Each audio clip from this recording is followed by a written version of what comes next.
नमस्कार. संघर्ष वृत्तवाहिनीमध्ये आपलं स्वागत. घेऊया ठाणे आणि आसपासच्या परिसरामधील घडणाऱ्या महत्त्वाच्या घडामोडींचा आढावा. वर्तकनगर यशोधननगर येथे राहणाऱ्या वंदना माने आपल्या पतीसह सकाळी 6 वाजता मॉर्निंग वॉक करत असताना 2 अनोळखी इसमांनी मोटरसायकलवरून येऊन जबरदस्तीने त्यांच्या गळ्यातील चेन चोरत असताना वंदना माने यांनी चोरट्यांचा हात धरून विरोध केला असता चोरट्याने त्यांना धक्का देऊन खाली पाडले व त्यांच्या गळ्यातील चेन खेचून मोटरसायकलवरून पळून गेले. याबाबतची तक्रार वर्तकनगर पोलीस स्टेशनमध्ये करण्यात आली असून त्याप्रमाणे गुन्हा नोंद करण्यात आला आहे. या गुन्ह्याचे गांभीर्य ओळखून पोलीस उपायुक्त प्रशांत कदम, सहाय्यक पोलीस आयुक्त मंदार जावळे यांच्या मार्गदर्शनाखाली वर्तकनगर पोलीस स्टेशनचे वरिष्ठ पोलीस निरीक्षक राजकुमार वाकचौरे यांनी आपल्या कर्मचाऱ्यांना सूचना दिल्या व आरोपीच्या तपासासाठी पथक तयार केले. त्याप्रमाणे गुन्हे प्रकटीकरण पथकाचे पोलीस उपनिरीक्षक विठ्ठल चिंतामण आणि त्यांच्या सहकाऱ्यांनी तपासास सुरुवात केली. प्रथम फिर्यादी वंदना माने यांच्याकडून आरोपीच्या वर्णनाची माहिती प्राप्त करून घेऊन घटनास्थळीचे परिसर तांत्रिक माहितीने बारकाईने तपासणी करण्यात आली. मुंब्रा डायगर मानपाडा मार्गे अंबरनाथ शहराकडे पळून गेल्याची आरोपी खात्रीलायक माहिती मिळाली असता पळून जाण्याची संधी न देता मोठ्या शिताफीने यातील आरोपी जाफर युसुफ जाफरी वय 26 वर्ष तसेच संदीप प्रसाद याला देखील आंबोली कल्याण येथून ताब्यात घेऊन त्याची चौकशी केली असता या गुन्ह्यातील तसेच इतर गुन्ह्यातील जबरी चोरी केलेले एकूण 3,90,240 रुपये किमतीचे सोन्याचे चैन मंगळसूत्र हस्तगत केले आहे. तसेच 1,20,000 रुपये किमतीचे 2 मोटरसायकल, 15,000 रुपये किमतीचे 2 मोबाईल असे एकूण 5,25,240 किमतीचा मुद्देमाल हस्तगत करण्यात आला आहे. आपल्याकडे वर्तकनगर पोलीस स्टेशनला फिर्यादी वंदना प्रकाश माने यांनी आपल्याला एक दिनांक 12/3/25 एक फिर्याद दिली होती. त्याच्यामध्ये सकाळी 6 वाजता ते मॉर्निंग वॉकला जात असताना आईमाता चौकाच्या ठिकाणी 2 अनोळखी चोरट्यांनी त्यांची जी सोनसाखळी आहे चेन ती त्यांना मॉर्निंग वॉकला जात असताना ती खेचून नेली होती. त्या अनुषंगाने आपल्याकडे 229/2025 असा BNS 304(2), 309(4) आणि 3(5) असा BNSच्या ह्या सेक्शनखाली गुन्हा दाखल होता. गुन्हा दाखल झाल्यापासून वरिष्ठांच्या मार्गदर्शनाखाली वरिष्ठ पोलीस निरीक्षक वर्तकनगर तसेच त्यांची तपास पथकाची टीम जी आहे PSI चिंतामण आणि त्यांची संपूर्ण टीम त्या अनुषंगाने तपास करीत होती. तर तपासामध्ये काही तांत्रिक पुरावे आणि गोपनीय माहितीच्या आधारे सदर गुन्हा त्यांनी उघडकीस आणला आणि यातील जो आरोपी आहेत जाफर जाफरी आणि संदीप प्रसाद दोघंही राहणारे आंबिवलीचे आहेत. दोन्ही आरोपींना त्यांनी 2 तारखेला अटक केली, 2 एप्रिलला, आणि त्यांच्याकडून साधारणतः 5,25,240 रुपयेचा मुद्देमाल आपण जप्त केलेला आहे. त्यामध्ये 3,90,000चं सोनं आहे. त्याचबरोबर 2 मोटरसायकल याच्यामध्ये जप्त केलेले आहेत.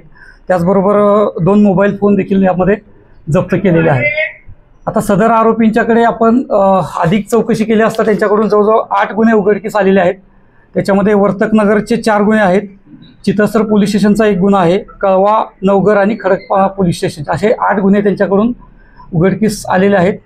अधिक तपास त्यांच्याकडे अजून सुरू आहे. त्याच्यामध्ये टोटल 14 गुन्हे म्हणजे 8 गुन्ह्यांची त्यांनी कबुली दिलेली आहे. त्याचबरोबर याशिवाय 14 गुन्हे आणि 1 बॉडी ऑफेन्स आहेत. असे जवळजवळ 15 गुन्हे त्यांच्या विरोधात दाखल असल्याचं आपल्याकडे निष्पन्न झालेलं आहे. त्यांची मोडस अशीच होती की जे मॉर्निंग वॉकला जाणारे किंवा रस्त्यावर फिरणारे जे ज्येष्ठ नागरिक असतील किंवा एकटे जाणारे आहेत तर त्यांच्यावर पाळत ठेवून त्यांची चेन स्नॅच करणं ही त्यांची मोडस होती. ठाणे महानगरपालिकेचे मालमत्ता कर म्हणजेच प्रॉपर्टी टॅक्स भरण्याचे आवाहन. सन 2022-23 या आर्थिक वर्षाचे मालमत्ता कराचे म्हणजेच प्रॉपर्टी टॅक्सचे बिल ठाणेकर करदात्यांना महापालिकेमार्फत आर्थिक वर्षाच्या सुरुवातीस म्हणजेच माहे एप्रिल 2022 मध्ये देण्यात आलेले आहे. तथापि अद्यापही काही करदात्यांनी मालमत्ता कर महापालिकेकडे जमा केलेला नाही. सध्या आर्थिक वर्षाचा अंतिम टप्पा सुरू झाला आहे. मालमत्ता कर वसुलीसाठी महापालिकेतर्फे कडक कारवाई हाती घेण्यात आली आहे. या अंतर्गत जंगम मालमत्ता, टीव्ही, फ्रीज, वाहन व इतर जप्त करणे तसेच स्थावर मालमत्ता वॉरंट बजावून जप्त करण्यात येत असून मालमत्तेचा जाहीर विक्रीद्वारे लिलाव करून कराची रक्कम वसूल करण्यात येत आहे. मालमत्तेस पाणी पुरवठा करण्यात येणारे नळ संयोजन खंडित करण्यात येत आहेत. त्याचप्रमाणे थकीत मालमत्ता करावर 2% व्याज आकारले जात असल्याने भरावयाची रक्कम वाढत आहे. आपला मालमत्ता कर propertytax.thanecity.gov.in या लिंकद्वारे तसंच गुगल पे, फोन पे, पेटीएम याद्वारे ऑनलाईन पद्धतीने करण्याची सुविधा उपलब्ध करून दिली आहे.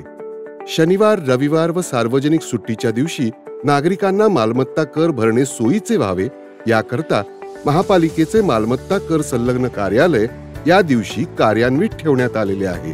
तरी मालमत्ता कर वसुलीची अप्रिय कारवाई टाळण्याच्या दृष्टिकोनातून मालमत्ता कर भरून महापालिकेस सहकार्य करावे. धन्यवाद. क्लस्टर योजनेची इमारत पूर्ण होऊन रहिवासी राहण्यास गेल्याचे एकही उदाहरण पाहायला मिळत नसल्याने रहिवाशांमध्ये संभ्रमाचं वातावरण आहे. अशातच नियोजित क्लस्टरच्या परिसरात अधिकाऱ्यांच्या आधी बिल्डर आणि त्यांचे सहकारी घुसू लागल्याने रहिवाशांमध्ये संशय आणि गोंधळाचं वातावरण निर्माण झालं आहे. याबाबत ठाण्यातील 19 इमारतींच्या रहिवासी प्रतिनिधी आमदार संजय केळकर, क्लस्टर आणि पालिका अधिकाऱ्यांची भेट घेत संभ्रम दूर केलाय. ठाणे शहरात मोडकळीस धोकादायक आणि अनधिकृत इमारतींचा सामूहिक विकास करण्यासाठी राज्य शासनाने क्लस्टर योजनेबाबतची त्यानुसार ठाणे शहरात 44 आराखडे तयार करण्यात आले आहेत. संजय किसन नगर येथे क्लस्टरचे काम सुरू असून अन्य भागात अद्याप योजनेबाबत संभ्रम असल्याचे चित्र पाहायला मिळत आहे. ज्याप्रमाणे योजना राबवण्यात येणार आहे तेथे बिल्डर आणि त्यांचे सहकारी रहिवाशांशी संपर्क साधत आहेत. खासगी व्यक्ती क्लस्टरबाबत पुढाकार घेत असल्याने अनेक भागात रहिवाशांमध्ये या योजनेबाबत गोंधळ निर्माण झाला आहे. हा गोंधळ दूर करण्यासाठी सिद्धेश्वर तलाव, हंसनगर भागातील 40 वर्ष जुन्या 19 अनधिकृत इमारतींच्या प्रतिनिधींनी आमदार संजय केळकर यांची भेट घेतली. यावेळी बैठकीस क्लस्टर विभागाचे अधिकारी आणि ठाणे महानगरपालिकेचे अतिरिक्त आयुक्त देखील उपस्थित होते. क्लस्टर हा फडणवीस सरकार असताना घेतलेला क्रांतिकारी निर्णय होता. हा निर्णय का घेतला की शहरामध्ये उंच अशा अनधिकृत इमारती होत्या आणि त्या इमारतींना ज्यावेळेला त्या मोडकळीस येतील किंवा ज्या मोडकळीस आलेल्या आहेत, धोकादायक आहेत, त्यांचा पुनर्विकास कसा होणार, कारण या अनधिकृत बिल्डिंग आहेत आणि त्याच्यामुळे या इमारतींच्या लोकांना, रहिवाशांना देखील त्याच्यातून मार्ग निघाला पाहिजे. आणि निरनिराळ्या भागामध्ये असे जे काही इमारती आहेत तर त्याच्या दृष्टीने एक योजना आखली गेली पाहिजे, म्हणून हा क्लस्टर आला. आपण जे विचारताय की त्याच्यामुळे ठाणे शहरामध्ये जवळजवळ 44 आराखडे, क्लस्टरचं वेगळं खातं आणि महापालिका मिळून त्याने आराखडे बनवले. आता प्रॉब्लेम हा आहे की योजना चांगली असते परंतु त्याचं इम्प्लिमेंटेशन जे आहे त्याच्यामध्ये अनेक प्रकारचे प्रॉब्लेम निर्माण होतात. अनेक प्रकारचे फोर्सेस हे काम करतात आणि त्याच्यामुळे सामान्य नागरिक जो रहिवासी तिथला असतो हा संभ्रमात पडतो. त्याला समजतच नाही की नेमकं काय मिळणार आहे, कसं होणार आहे, त्याचे इम्प्लिमेंटेशन कोण करणार आहे. आणि त्याच्यामुळे कालसुद्धा आम्ही आता सिद्धेश्वर तलावच्या भोवतीचं जे काही क्लस्टर आहे हंसनगरच्या इथलं आहे तर त्या ठिकाणचे 19 अनधिकृत परंतु 40 वर्ष जुन्या इमारतीतल्या रहिवाशांच्या प्रतिनिधी माझ्याकडे आले होते. त्यांनी सांगितलं की साहेब आम्हाला या संबंधातल्या अनेक कुशंका आहेत, शंका आहेत आणि याच्यासंबंधी आम्हाला महापालिकेच्या अधिकाऱ्यांच्या बरोबर चर्चा करायची आहे आणि अनेक ज्या आमच्या शंका आहेत त्या आम्हाला त्यांच्यासमोर मांडायचे आहेत. तर म्हणून आम्ही त्या पार्श्वभूमीवर आज बैठक घेतली काल. त्या ठिकाणी क्लस्टरचे सर्व अधिकारी उपस्थित होते, अतिरिक्त आयुक्त महापालिकेचे उपस्थित होते आणि जवळजवळ 40 लोक प्रतिनिधी त्या ठिकाणी उपस्थित होते. आणि याच्यामध्ये मी आवाहन करेन आणि मी महापालिकेलाही सांगितलं की याच्यामध्ये क्लस्टर डिपार्टमेंटने थोडा का होईना हलगर्जीपणा केलेला आहे. लोकांना महापालिका आणि क्लस्टर खात्याच्या माध्यमातून जे अवगत करायला पाहिजे की ही योजना अशी आहे, याच्यामध्ये तुम्हाला इतकं मिळणार आहे, अशा प्रकारचे फायदे आहेत, अशा प्रकारे पुढे काही याच्यात दुरुस्त्या होऊ शकतात आणि या पद्धतीने ही प्रक्रिया जी आहे ती पुढे राबवली जाणार आहे.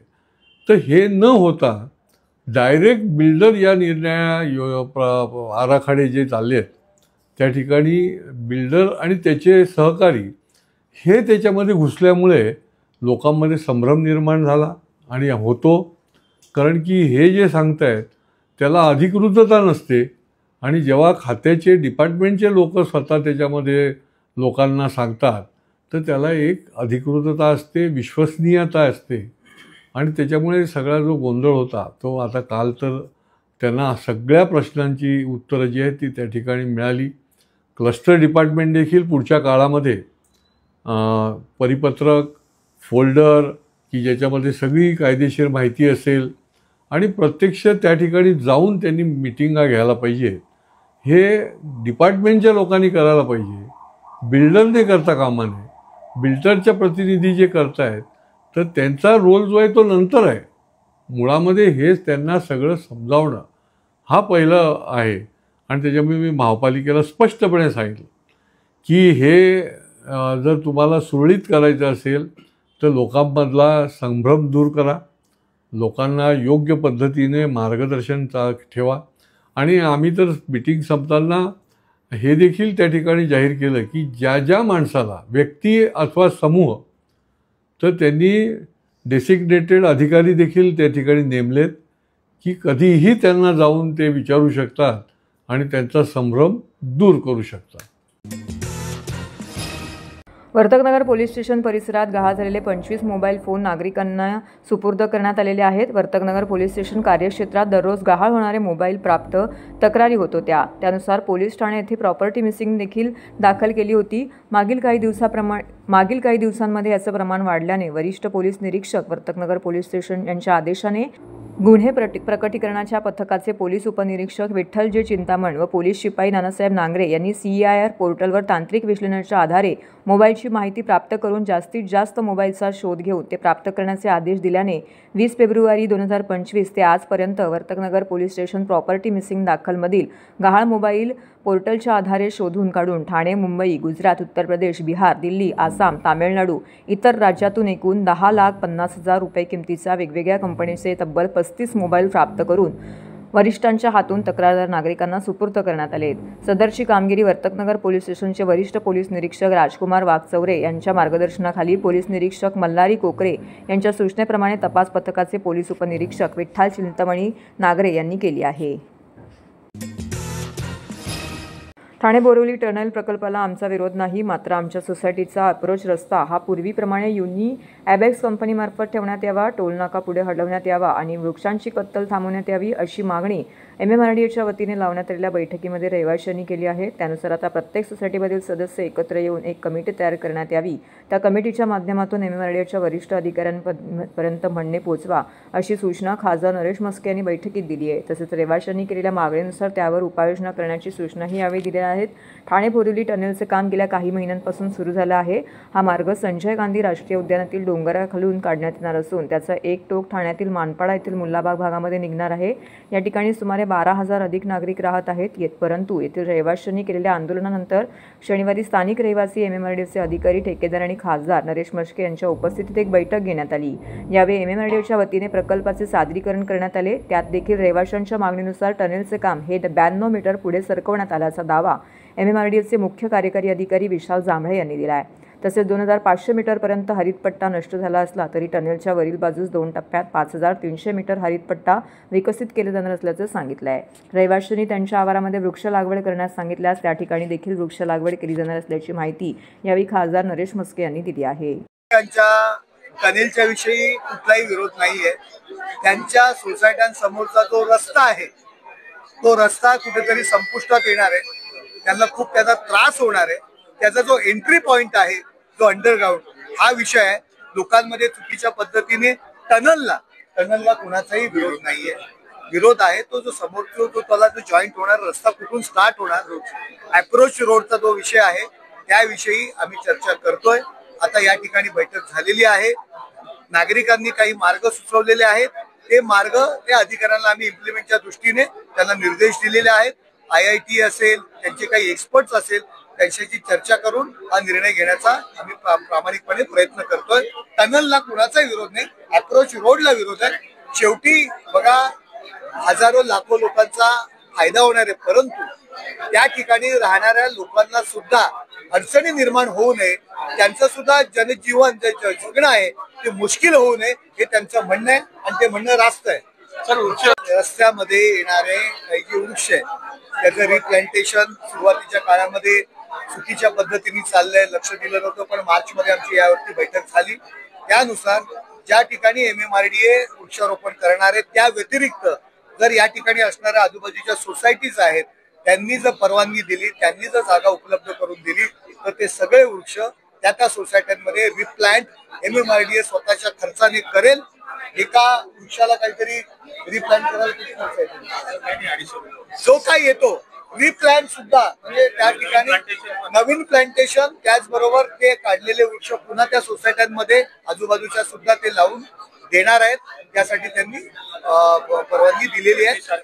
25 तारखेला जो जागतिक पृथ्वी दिवस आपण जो म्हणतो तो आहे, त्या दिवशी सुद्धा त्यांनी प्लांटेशनचा मोठा ड्राईव्ह या ठिकाणी ठेवलेला आहे. आज मुल्लाबाग परिसरातली नीलकंठ वूड, वेरेटन, सत्यशंकर, कॉस्मॉस लॉन्च आणि बाकीच्या जेवढ्या सोसायटी आहेत त्याच्या सगळ्या रहिवाशांनी गेल्या 1 वर्षापासून हा जो बोरिवली टनलचं काम चालू आहे त्याला घेऊन लोकांमध्ये जे अडचणी लोकांना निर्माण झाल्या होत्या आणि गेल्या एवढ्या वर्षापासून आमची जी मागणी होती की जी हे टनल आहे, हे टनल आमच्या सत्यशंकरच्या पुढे जाऊन युनिमॅक्सच्या आसपास कुठेतरी ओपन करावा, म्हणजे आमची जी लाईफस्टाईल आहे, आमचा जो सिस्टम आहे तो तसंच मेंटेन झाला पाहिजे. पण गेल्या 1 वर्षापासून MMRDचे अधिकारी ह्या आमच्या लेटरला, आपल्या पत्राला, आमच्या RTIला उत्तर देत नव्हते.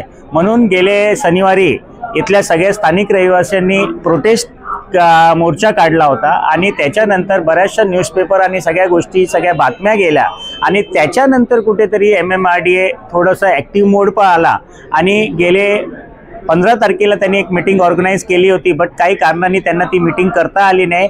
तर MMRDच्या अधिकाऱ्यांनी आज इथे ती मीटिंग ऑर्गनाईज केली आणि आपल्या आजूबाजूच्या परिसरातली जेवढे या प्रोजेक्ट इफेक्टेड पर्सन्स आहेत ते सुमारे 700 ते 800 लोक, महिला, पुरुष, बुजुर्ग सगळे येऊन आपल्या व्यथा त्यांनी त्यांच्यासमोर मांडल्या.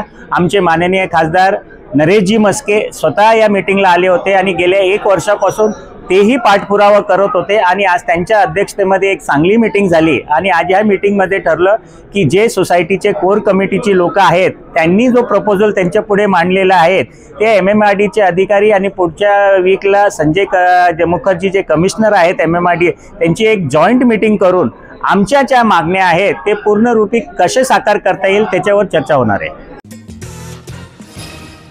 ठाण्यामध्ये भाजप आणि शिवसेनेत जनता दरबार उपक्रमावरून रस्सीखेच सुरू असताना राष्ट्रवादी शरदचंद्र पवार पक्षाने देखील जनता दरबारामध्ये उडी घेतली आहे. यातून राजकीय अर्थ काही निघणार असले तरी पक्षांच्या वाढत्या जनता दरबारामुळे समस्याग्रस्त नागरिकांना दिलासा मिळण्याची शक्यता व्यक्त होत आहे. वनमंत्री गणेश नाईक, आमदार संजय केळकर यांच्या जनता दरबारानंतर शिवसेनेने देखील जनसंवाद सुरू केला असताना ठाणे महानगरपालिकेच्या मुख्यालयातील जनता दरबारासाठी ठाणे महापालिका येथील सभागृहाची मागणी राष्ट्रवादीने देखील केली आहे. शिवसेना शिंदे गट यांच्यामार्फत ठाणे महानगरपालिकेशी संबंधित समस्या सोडवण्यासाठी ठाणे महानगरपालिकेत जनसंवाद आयोजित केला होता. ठाणे महानगरपालिकेच्या इमारतीमध्ये राजकीय पक्षांचे दरबार चालतात यावरून राष्ट्रवादीने आक्षेप घेत स्वतःसाठीही जनता दरबार भरण्यासाठी सभागृहाची मागणी केली आहे. त्यामुळे भाजप शिवसेनेच्या जनता दरबारात आता राष्ट्रवादीने देखील उडी घेतल्याची चर्चा राजकीय वर्तुळामध्ये रंगली आहे. तर हे होतं संघर्ष वृत्तवाहिनीचं आजचं बातमीपत्र. उद्या पुन्हा भेटू याच वेळी याच ठिकाणी ताज्या घडामोडींसह. तोपर्यंत नमस्कार.